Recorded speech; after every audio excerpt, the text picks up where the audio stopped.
बिस्मिल्लाहिर्रहमानिर्रहीम।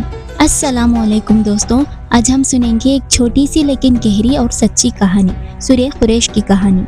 बहुत साल पहले मक्के के अंदर एक मशहूर कबीला रहता था। उनका नाम था कुरैश। यही लोग काबा शरीफ के निगहबान केयरटेकर्स थे। उनका नसब हज़रत इस्माइल अलैहिस्सलाम के नस्ल से था और इसी कबीले में अल्लाह ने भेजा अपने आखिरी नबी मोहम्मद सल्लल्लाहु अलैहि वसल्लम को। कुरैश लोग बहुत इज्जत वाले थे। अरब के लोग उन्हें रिस्पेक्ट करते थे क्योंकि काबा उनके पास था। उनके तिजारती सफ़र सर्दी में यमन और गर्मी में शाम बहुत मशहूर थे। उनके सफ़रों में अल्लाह ने उन्हें अमन और बरकत दी थी। लेकिन वक्त के साथ कुरैश ने अल्लाह का शुक्र भूल गए। उन्होंने बुत परस्ती, आइडल वर्शिप शुरू कर दी और काबे में 360 बुत रख दिए।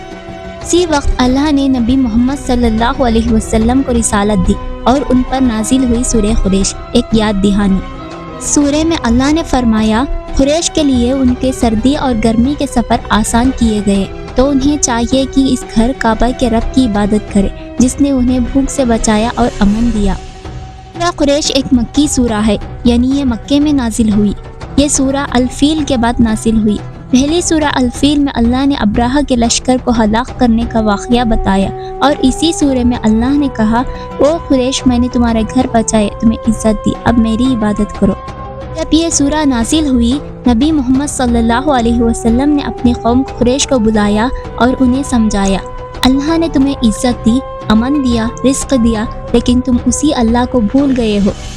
आप सल्लल्लाहु अलैहि वसल्लम ने लोगों को तौहीद, एक अल्लाह की इबादत की तरफ बुलाया और बताया कि काबा सिर्फ अल्लाह के लिए है, किसी बुत के लिए नहीं।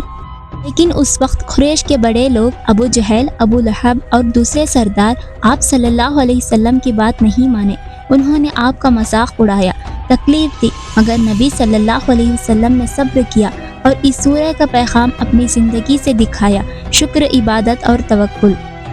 सूरह कुरैश का पैगाम ये है कि अल्लाह ही रिस्क और अमन का मालिक है। जो अल्लाह का शुक्र करता है, अल्लाह उसको और ज़्यादा देता है। इज़्ज़त और बरकत सिर्फ इबादत और तौहीद से मिलती है।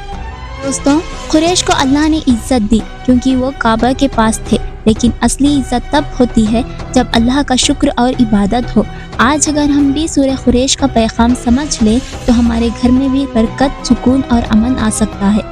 छोटी सी सूरा है, लेकिन ज़िंदगी का सबसे बड़ा सबक। शुक्र करो, इबादत करो और अल्लाह पर भरोसा रखो।